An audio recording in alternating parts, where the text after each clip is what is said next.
Today's episode is brought to you by Canby Foursquare Church. Since 1978, a place to grow, connect, and serve. In-person services are back with some restrictions to help ensure everyone stays safe and healthy. For the latest, visit their website at canbyfoursquare.com.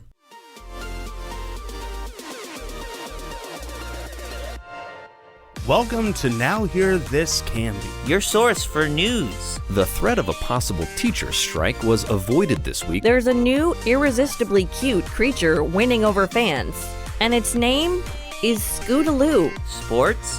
It's like Lucy in the football. You want to kick a field goal, if they take it away from you. We had to learn how to win. Goal can't be in the last second of the game! And interesting conversations. Because I'm one of the strongest girls ever, and I know that for a fact. I just really enjoy writing gossip as if I was a bear.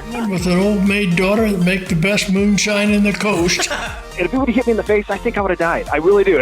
I guarantee you would have died, man. Are you kidding me?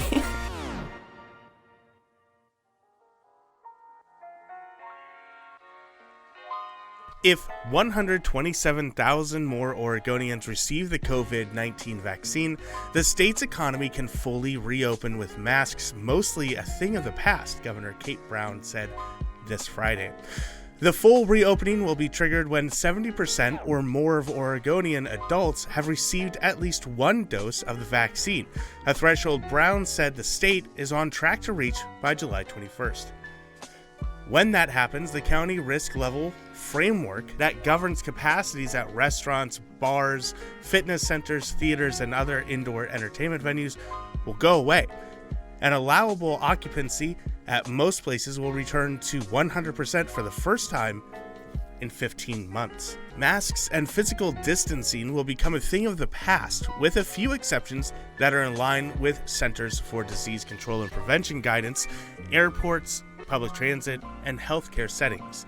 By and large, this means we will be able to return to the activities and traditions that we have missed for more than a year, Brown said. 4th of July barbecues, eating popcorn in a movie theater again, getting a beer after work at the local brewery with friends, restaurants and bars will be able to welcome a full house.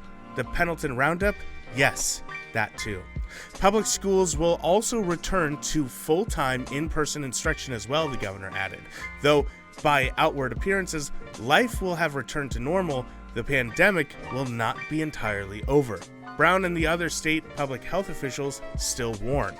The virus is and will remain a real threat to those who are either unable or unwilling to take the vaccine, they said.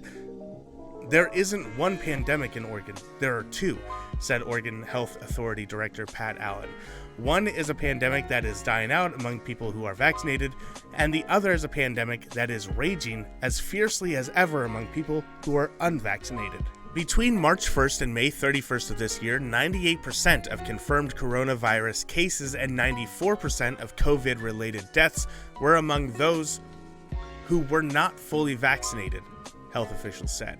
It's a dichotomy Allen described as a tale of two pandemics. The data clearly shows that if you are fully vaccinated, you can begin to put the pandemic behind you, he said. But if you're unvaccinated, the threat of COVID-19 still shadows your life. As of Friday, 2.2 million Oregonians had received at least one shot, accounting for 66.2% of the eligible population. In Clackamas County, 62.4% of the eligible population had taken their shot. Approximately 9,237 Clackamas Countians need to get immunized for the county to reach 65%, which would put the area in the low-risk tier, where businesses and event venues may open at 50% capacity. Clackamas County's Portland metro area neighbors, Multnomah and Washington, reached that mark weeks ago. The COVID-19 vaccine is free and widely available to people 12 and older. For information about clinics and availability, visit clackamas.us/coronavirus/vaccine. Call 211 or email questions to covidvaccine@clackamas.us. If you have questions or concerns about the vaccine, consult your primary care provider or trusted healthcare professional.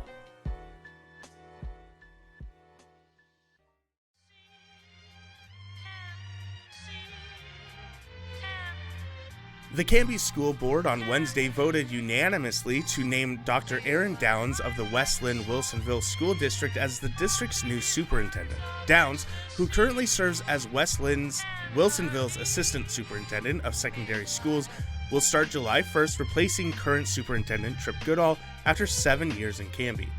Aaron Downs' experience as an educator, his commitment to equality, and his inclusive leadership style make him the right person to lead our district forward, said Chair Angie Dilks. We engaged in an extensive process to involve the community in this hire, and the feedback from our stakeholders helped inform our selection.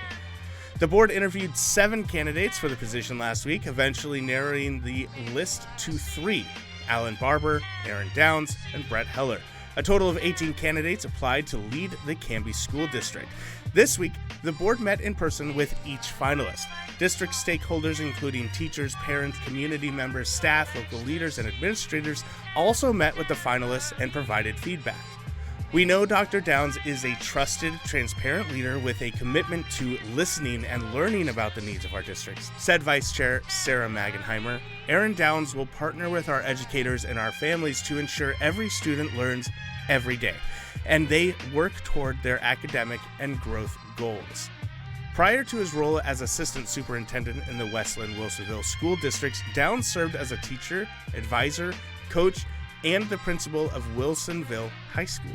He earned a bachelor's and master's degree from George Fox University and a doctorate of education from Lewis and Clark College.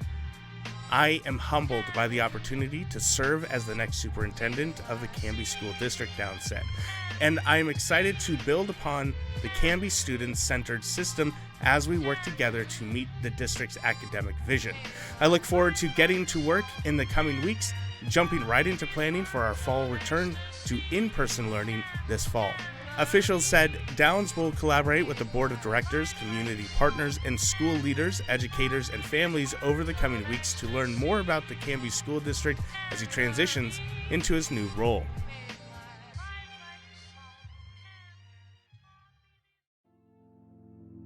In the wake of the city's announcement that it would not be organizing the annual Canby Independence Day celebration for the second year in a row, citing coronavirus restrictions and a lack of planning time, civic groups including the Canby Farmers Market, Canby Area Chamber of Commerce, and local businesses are planning a 4th of July celebration and car show centered on Waite Park. Call it an Independence Day, though city officials such as Economic Development and Tourism Coordinator Calvin LeSueur are assisting in the plans. The city has been a great cheerleader of our efforts, and we understand the difficult position they were in that forced them to cancel their traditional event, Canby Chamber Director Kyle Lang said. Much of the details are still being finalized. Organizers confirmed there will be live music, a car show, and other activities in and around Waite Park, coinciding with the Canby Farmers Market special Sunday market for the holiday. The market is typically staged on North Hawley Street between 2nd and 4th. Organizers for this event plan to request additional street closures on 3rd Avenue and North Grant between 2nd and 4th, forming an H. The car show is planned for 3rd and North Grant Streets from 9 a.m. to 2 p.m., Sunday, July 4th. No entry fee is required. RSVP by June 25th to the Chamber by calling 503-266-4600 or email chamber@canbyareachamber.org. Longtime local musician and Canby music store owner Brian Haynes and his team plan to provide live entertainment at the event, free of charge. Other businesses who are helping coordinate and plan the event include Ellison Team Homes, Vanessa Zimmerman at Academy Mortgage, and the Canby Current. Hey, that's us. The Book Nook on North Grant Street will offer a sidewalk sale that day, while neighboring Ebner's Custom Meats will have their barbecue pit fired up in true 4th of July fashion. Local businesses have been at the center of activity throughout the pandemic as they are more limber and able to react to changing dynamics. So it just made sense that local businesses and such would be the ones to step up to the plate and help create a 4th of July event in 2021, Lang explained. Organizers hope that vaccination rates continue to rise, dropping Clackamas County to lower risk levels or even removing the risk matrix entirely by July. At any rate, with more than 65% of Oregonian adults already having received at least one dose of vaccine, organizers of this event felt, quote, "It would be safe and responsible to provide an outdoor daytime event to celebrate our Independence Day," according to Lang. "We look forward to the end of summer when we believe the city will be able to engage in Canby's big weekend and restart their programming in earnest," Lang said. "We truly see the city as a partner and ally in supporting our community's needs for social outlets around the holiday." Formerly known as General Canby Days, the popular event was run by local volunteers from 1982 until 2015, when the nonprofit committee sponsoring the event broke down. The city took the event over 5 years ago, rechristening it Canby's Independence Day Celebration. Before the pandemic, the annual parade and celebration was one of the most well-attended events in the Canby area, drawing record crowds of more than 10,000 in 2019.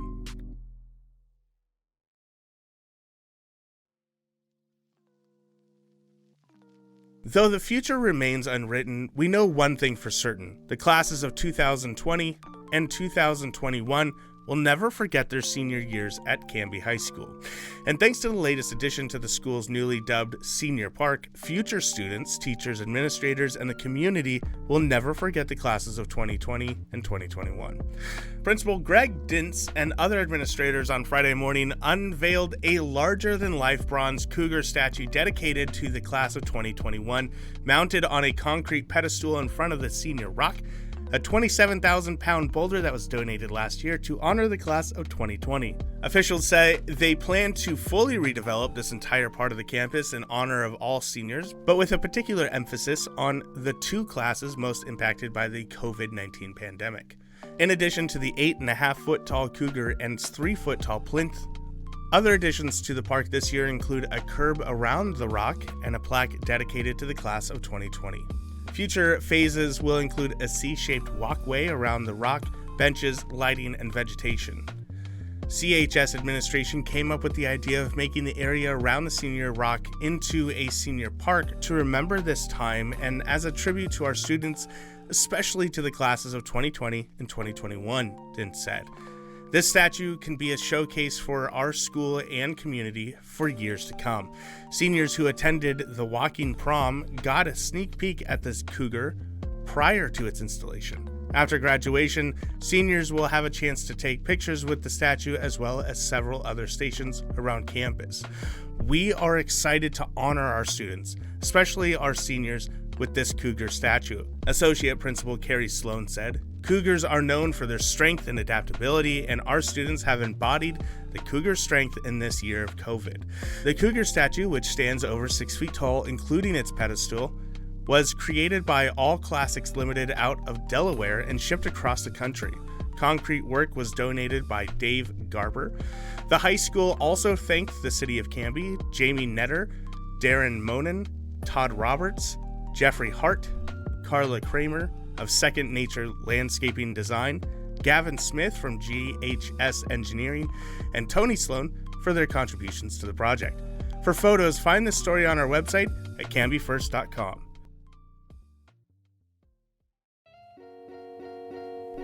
The longest awaited splash pad in the history of America is finally ready to open. The grand opening of the Maple Street Park splash pad will be 4 p.m. Friday, June 18th, just in time for the summer break. Though not in time for the heat, because it's been hot. Built with $475,000 of SDC, system development charge fees paid by residential and commercial developer funds, the new splash pad was completed last August, but its opening was delayed by COVID restrictions, the September wildfires, and the city administrator vacancy. Officials had hoped to open the new feature by Memorial Day weekend, but faced some challenges. As City Administrator Scott Archer explained during this week's City Council meeting, we'll probably be able to get that open earlier going forward, but this year with COVID stuff and getting it ready to be operational for the first time, it took a little bit longer, Archer said. Engineers and public works staff will be doing some final tests, run-throughs, and routine maintenance in the weeks ahead to ensure the spray park is ready for the long season ahead. We want to make sure that we've got this right before we open it, and this requires a bit more time, Council President Tracy Hensley explained. Once we have a season of operation and experience under our belts, future years will be much more straightforward in turning on the system sooner when the warm weather hits. June 18th is the first full day of summer break for the Canby School District, and the splash pad will be open daily from 9 a.m. to 9 p.m. for the remainder of the summer. Hey Tyler, I was reading an article the other day and I saw that 53% of Americans say they value technology even more since the COVID outbreak. Oh, yeah, I think I saw that article in Obvious News Weekly. Okay, you don't have to be mean. Seriously though, it is true. I know that I can't function anymore without all of my connected devices. And I heard that DirectLink saw a huge spike in internet traffic after the stay-at-home order began last year. Yeah, it's a good thing DirectLink works hard to provide constant, reliable broadband service even during tough weather, peak use hours, and that big jump in increased demand. Right, and we need access to a quality connection more than ever. We're working from home, the kids are still distance learning, and I've even had a few online doctor's appointments. Yeah, not only that, but so many of our entertainment options have gone virtual. They're streaming TV shows and movies, Zoom game nights, and online gaming, so people really need reliable internet. Wait. With all of that extra online activity going on, don't we have to worry about usage limits and high bills from using too much data? Come on, Tyler. How many times have we been over this? DirectLink doesn't have data caps and doesn't charge extra fees for high usage. It says so right there on their website. Visit directlink.coop today to learn more.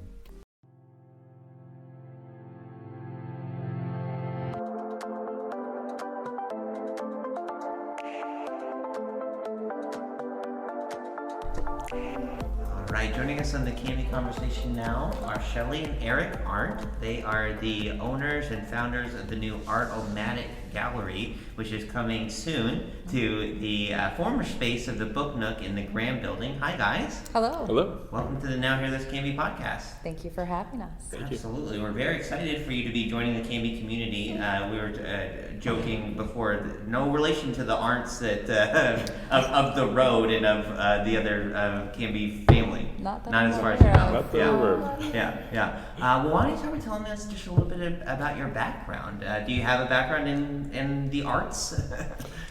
We're always been supporters of the arts in all different forms. Music, theater, painters, photographers, all kinds. And we're being from. I'm a mime. No, I'm just from being from. Very supportive of that as well.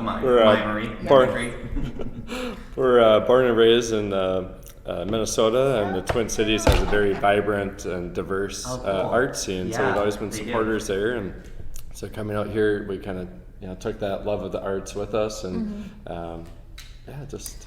However, so to add to that, I actually have been painting for over 30 years. I am an acrylic painter. Okay. Is that one of yours? No, I do. Okay. No, that's Holly. Beautiful. Yeah. Yes, it is. No, I do more whimsical gnomes type paintings, fairies. And Eric he just picked up woodworking a couple years ago, as well as you do some photography. Terrible painter and drawer, but I'm learning. But still a creator. Yeah. So we have always been supportive, and whenever we can, purchase local, or when there's a art fair, as an example, we try to purchase as much local art that we can. That's great. And our walls actually. We're kind of the driving force of this. The artists on our walls. Yeah.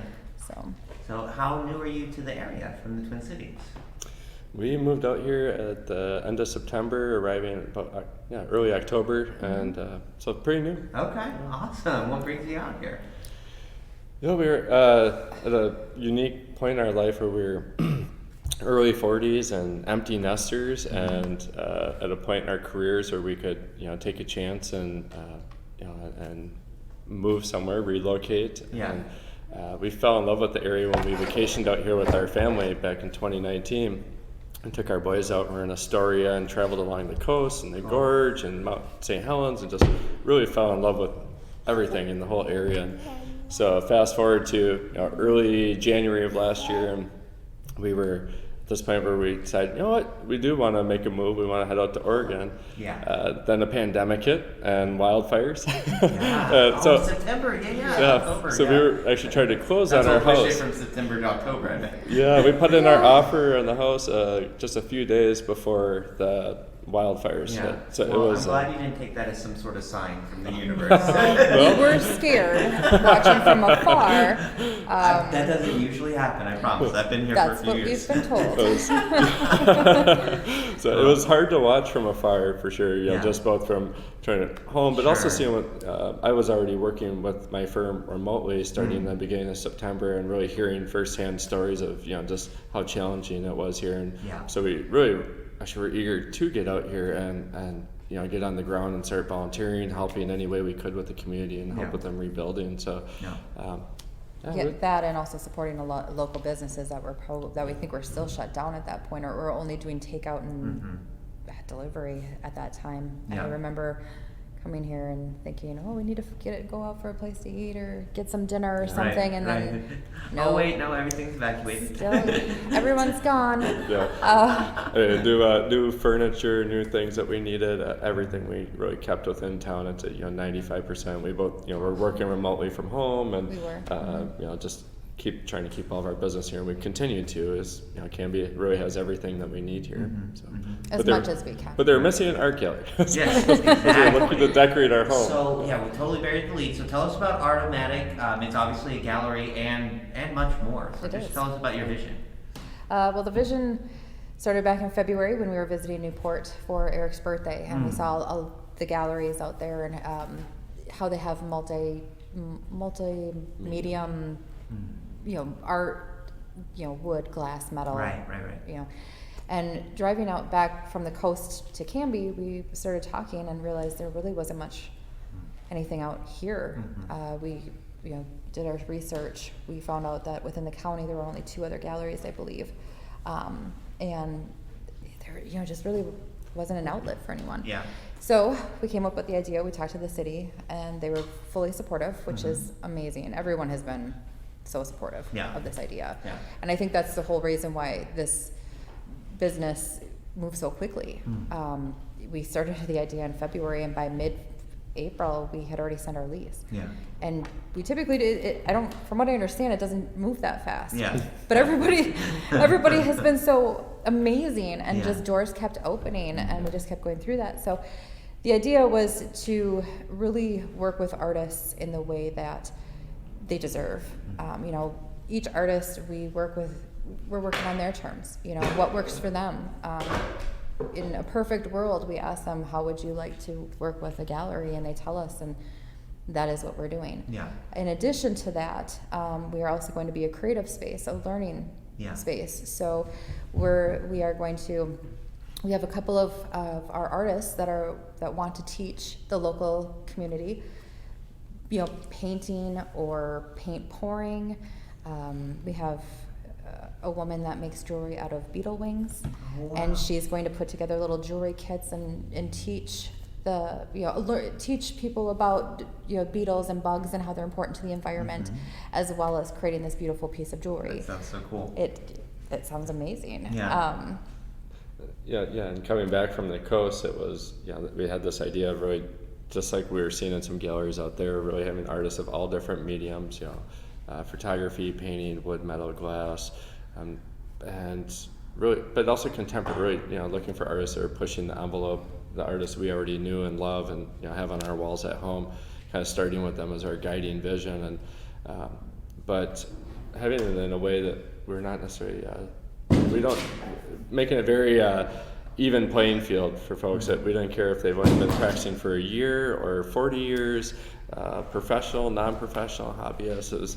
If it's good and we like it, then we want to work with them and have it on our walls, and simplifying the process, and also making it very approachable, knowing we're in Canby, we have a wide range of folks here, and this is a different kind of gallery where someone could come in here any amount of money and they'll find something that will be within their price range and be really cool and unique and original. But our main focus is on the local and regional artists, both unknown and kind of up and coming. Maybe versus like those who are very professional and don't really necessarily need our help in growing their careers, but really trying to find those undiscovered artists or up and coming ones. And we did bring in about 4 or 5 national artists who are professionals, and those are the ones whose work we already were familiar with. And in addition to, we have one individual who just started last year. She's super talented, and then Jack Genovese out of Newport, who's been at it for 45 years and doing whimsical pottery and everything in between. Hobbyists, professionals, part-timers, and they're all sharing the same wall space. And I feel, and I always give the example of, we want to, if a local high school student is an amazing artist, there should be no reason why they can't be hung on the wall either. I want to help those artists grow their career, and that's why, if they want to be seen in other galleries as well, I don't mind. Yes, do that. So awesome. And as we looked around, there's a lot of antique shops and home refurbishing, but we weren't seeing a lot of, if you wanted to decorate your home or business, where do you go? That isn't some mass-produced piece of work to find something unique, but also affordable. So that was kind of the one guiding vision, in addition to the education piece and helping people both, grow their own artistry or discover their inner artists. We plan to have an easel and a canvas set up at all times. So someone, if kids or spouse or whoever at home, things are crazy, they can come in here, have a nice, safe, fun space to hang out and paint, no charge. But that just ties into that vision of helping people grow their, inner artists. And we're trying to create, like I say, we're trying to create an artist sanctuary. We're trying to create our artist family, our tribe of amazing, talented artists, but also showing the community that these people are here and what they can do. It's amazing. Some of the talent just in Canby. It's astounding. And then the third piece of it, the kind of business plan is to have make it a multi-use space. So a lot of our fixtures and items on the main floor here will be mobile, so we can host private events, private parties, office parties, what have you, book readings, partnering with the Book Nook. So get that traffic in, but just enough fun, try to bring a little color and, bring something new and fresh to downtown Canby. Yeah, absolutely. I think I get so excited just hearing you guys talk about it. I love the variety, especially. I think that's really cool and very accessible for people, because I think especially for folks, and like Canby hasn't had an art gallery. I don't know if we've ever had one, but certainly not in a while. Yeah, there actually was one called Wallflowers, but it was, I think more folks maybe went there for framing than. We weren't here yet, but they were around for about 20 years. But just as you said, it was funny throughout our whole planning process and research. Not a single person brought it up or remembered them until actually we were finalizing our business plan. I said, "Oh, hey," I asked Kelvin at the city. I said, "Has there ever been an art gallery in here?" Yeah, actually there was one for 20 years. They just closed in 2017. I'm like, how come nobody mentioned it? No one brought it up. So we found that kind of fascinating. That it just kind of maybe went below the radar a little bit. But I do just love that. I think it's very accessible for people that maybe don't go to a lot of art galleries, or maybe feel a little intimidated to walk into, like, oh, we're a postmodern Art Deco specialist in the Dada era of whatever. This is just, you can almost guarantee you're going to find something that's cool, because it's all over the place. Are you going to cycle through a bit, it seems? Or? Yes. Will you have sort of featured in some months? Or speaking of kids, you guys can probably hear in the background, of course, my son just making as much noise as he possibly can for some reason. So. He's super cute, though. Thank you. He's a great little helper. That's the only way he gets away with it. Yes, we do plan on, I guess how to explain that. When somebody new comes in, yes, we will try to accommodate depending on the space, but we might have a waiting list. Sure. We're kind of which is great already, right? Oh my gosh, yes. Do you get the sense, especially from the Canby artists, that they've kind of been waiting for an outlet like this? Yes, absolutely. I think every artist that I've spoken with at some point has said, I'm so glad that you guys are doing this. Yeah. I'm so glad that this... used to have a couple galleries. They do still have one. It's more of a historical art appraisal, that type. And actually, we've reached out to them, and what we're doing is different than what they're doing. And also, when we started our research, we reached out to Oregon City and Three Rivers Gallery and some other art galleries, and just kind of doing our homework, and also, knowing that we're all on the same page. I don't know, hey guys, like, we're in this together to help develop artists and just provide another outlet for, artists of a different style. And different approach. Yeah, and we will definitely have artists of a different style. But we will be rotating. We'll also have exhibits. Some of our artists, they just have more really cool art than what we have the space to afford them at one time. So that's where having an exhibit where then we can show more of their pieces at one time. Awesome. Yep. Awesome. Where's the name and kind of the brand come from? There's seems to be a particular focus in some of your social media. And yes. So Art-O-Maddic stems from Alice in Wonderland, the Mad Hatter. I'm a huge fan of the book and, the whole story itself. And I think when coming up with this logo or the name, I wanted something that would be fun. And I immediately thought of Alice in Wonderland. And just how it makes me still feel like a kid. And how when you think of Alice in Wonderland, because I love that so much, it just brings me back to a time, and I felt like, let's make it fun. I want to make it approachable, and I've always loved like the colors, and I love color, so that's why we painted the walls we did. They're Alice's colors. Looks fantastic. Thank you. We have a sort of eggshell, is it, or like kind of a egg blue? The color is called Forget Me Not. Okay. But it's a pale blue teal. Yeah, I mean, like, anything is better than the beige. I mean, like, you could paint it white and there's like great, improvement. Yes, but I like color. Yes. So I'm just saying. Yes. It was hard not to clear that bar, but you were way above it. Yes. Yes. I also have a Cheshire cat in here for those who want to find him. Yes. See it over there. Yes. So really it was just bringing me back to my childhood, and what really resonated with me as something that was fun and childlike. And I think one of the things is with artists, I believe that everyone has an artist inside of them. And it just is a matter of finding the medium. Yeah. But when developing your artist, it's almost like you have to. It's like a child. Yeah. You have to nurture it. You have to protect it. Yeah. And I felt like without the whole theme of Alice in Wonderland, like feeling like it's a child, it would help. You have to set it loose on a podcast and basically derail everything with their background noise. No, Yes. So tell us a little bit more about your plans for the classes and how folks can, at the appropriate time, engage in those and learn about those. We'll have classes about paint and sip parties, right? Which are really popular. Classes for children, like the bugs and other things, as well as classes for adults, whether brand new or existing artists that just want to grow. We have a professional photographer that will be one of our artists and has a ton of knowledge and experience. Would like to share that with maybe some of our newer artists or people who are interested in photography. So right now, currently on our website, we do have an events page, and if you scroll down a little bit, there's already a paint and sip set July 30th. Nice. People can RSVP through that website. Right now, we can only limit 20 tickets due to the restrictions.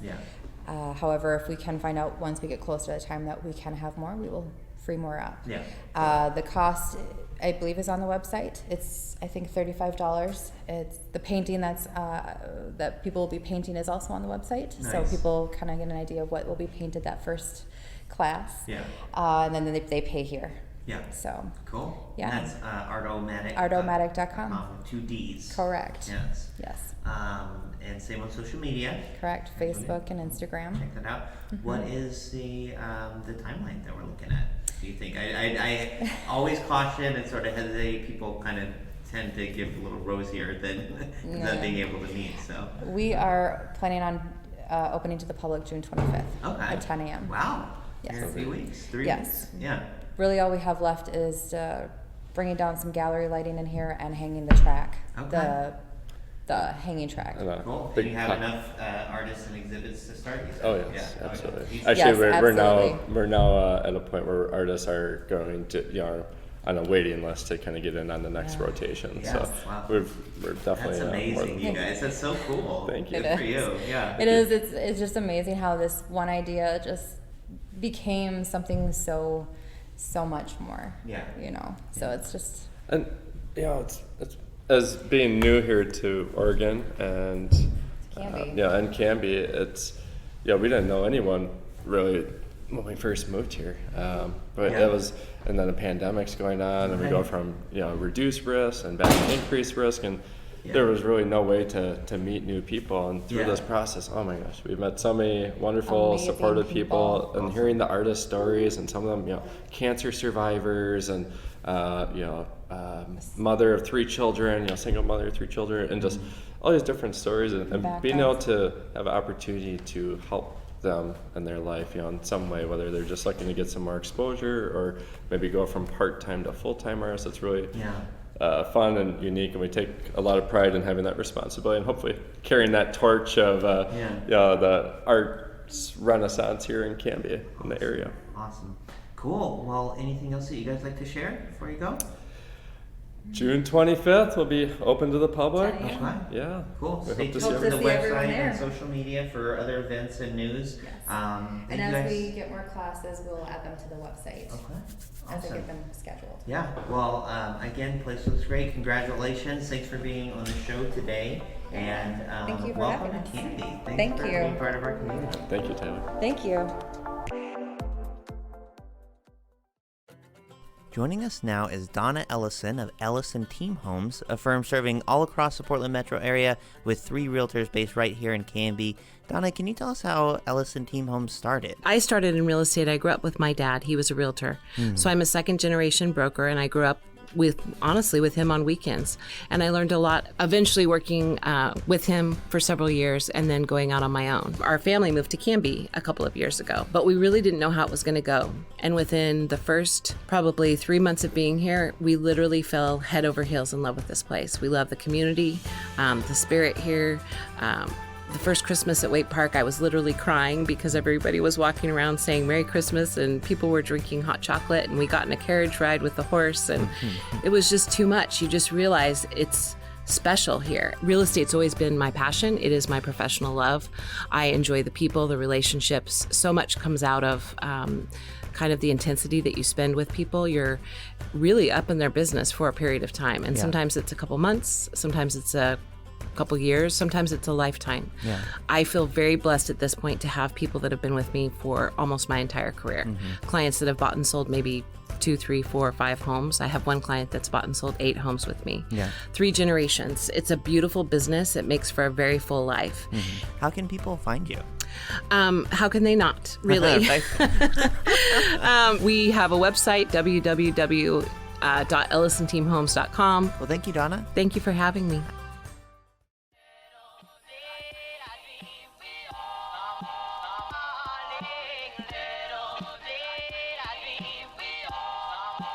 And finally, we bring this episode to a close with this edition of Canby Then, which is brought to you by The Book Nook, Canby's amazing local bookstore and gift shop. It is your source for new and used books, comic books, audiobooks, vintage books, children's books. You get the idea. It's all things books across from the backstop in downtown Canby. It's now reopened for in-store browsing.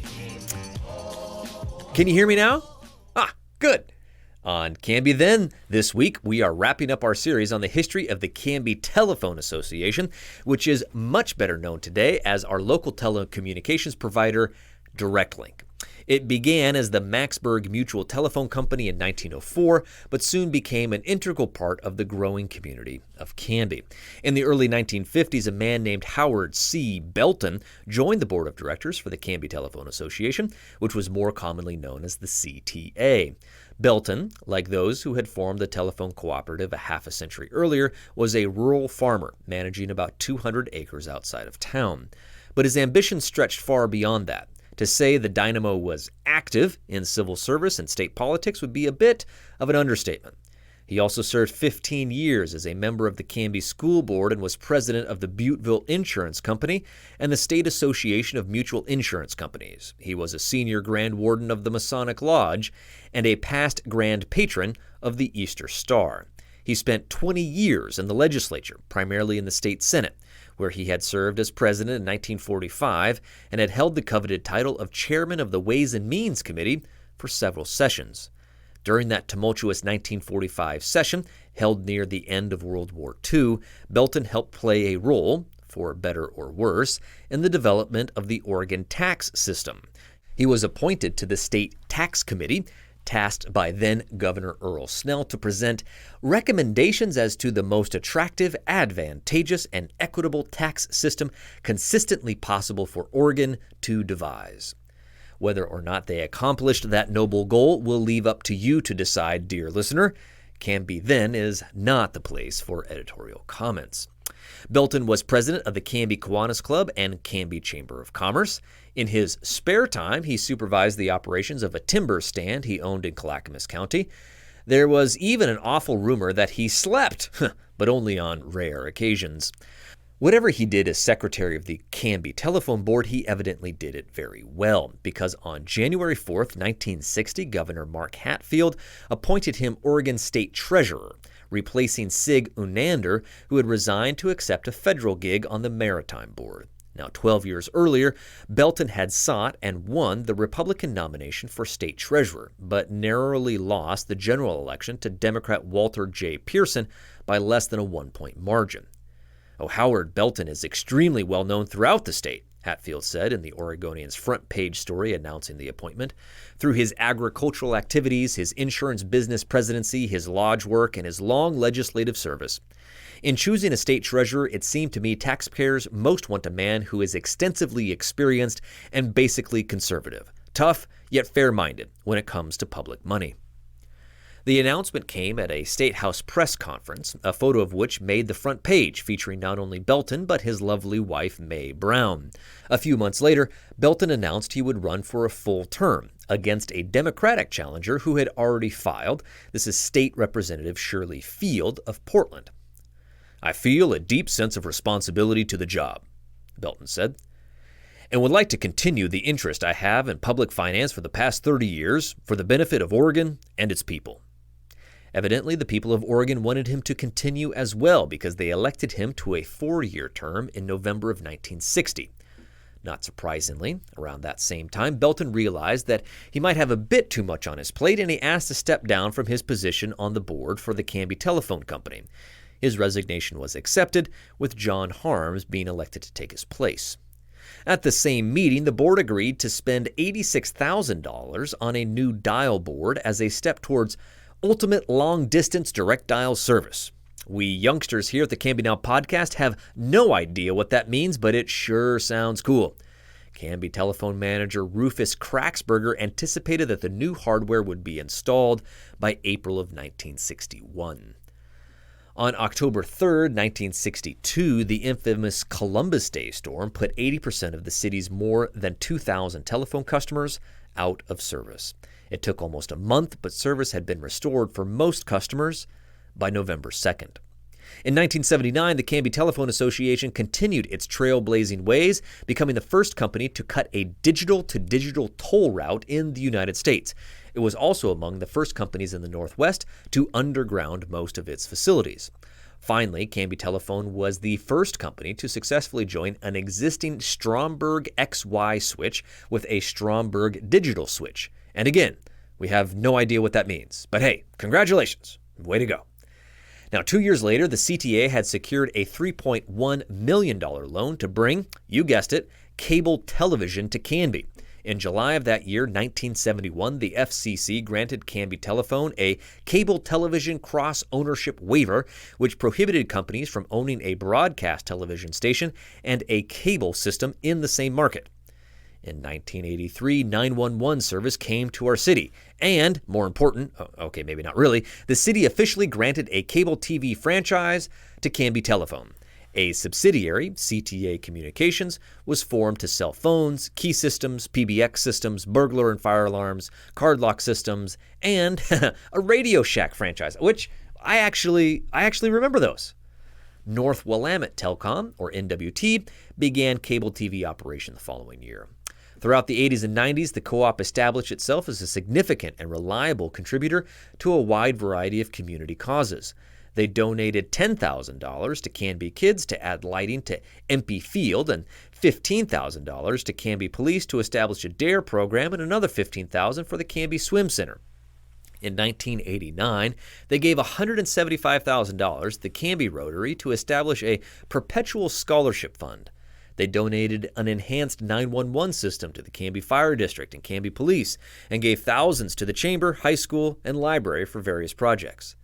In 1996, Canby Telephone Association donated free internet to the Canby Public Library, Canby Adult Center, Clackamas Community College, and the Canby School District.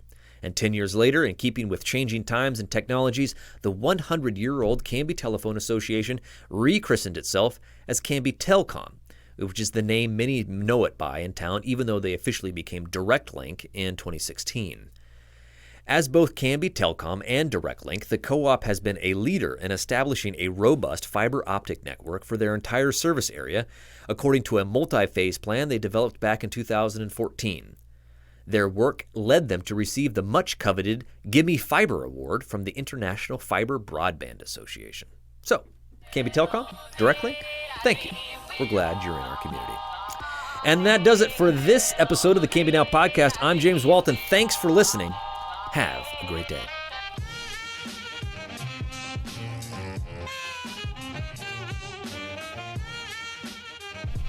Tyler, did you know that the Australian lyrebird can mimic any sound that it hears, even chainsaws? No, that's super interesting. Did you know that a baby puffin is called a puffling? Or that baby sea otters can't swim, so their moms wrap them up in pieces of kelp until they learn how to paddle? Wait. Do you know any trivia that isn't like animal related? Not really, but here's some stuff you may not know about the Wild Hare Saloon, where Canby goes to eat and have fun. Okay. The Wild Hare is one of Canby's longest running locally owned restaurants. Owners Joan and Darren Moden have been in business for 16 years. That's cool. Yeah, heck, you were just a baby back then. Wait, what? And they love to give back. They've been members of the Canby Chamber for that long, and they donate over $20,000 to local sports, FFA programs, and civic organizations each year. Wow, I'm legitimately caught off. That's cool. Yeah, they also support more than 30 jobs in the community through their award-winning staff, some of them as young as 18. Hey, that's older than you are. Dude, I'm 10 months younger than you. With the days getting longer and the weather getting warmer, the Canby Wild Hare's expansive outdoor patio is the place to be. Furry friends welcome. Well, that sounds great. I'm going to go check them out just off of Highway 99E next to the Space Age in Canby at 1656 Beaver Creek Road in Oregon City, or on their website at thewildharesaloon.net. Now Hear This Canby is produced by me, Tyler Clausen. Our content director and star reporter is Tyler Franke. And of course, our show is edited by Cameron Clausen. We also feature the vocal talents of Joy Struby and James Walden, so a round of applause to them. The song that you're hearing right now is Canby by singer-songwriter Olivia Harms, used with her permission. To find more work from her, you can visit her website, olivia13.com. Now Hear This Canby is dedicated to preserving independent local journalism and redefining local news with our fun, fresh, and energetic brand of storytelling. Our sincere thanks to our local sponsors who make this show possible. Please show your appreciation by supporting the small businesses who support us. The production of Now Hear This Studios, Canby's locally owned, full-service audio, video, and media production company. Our mission is to produce the best content in the universe, and we'd love to help you do it. Find us online at nhtstudios.com.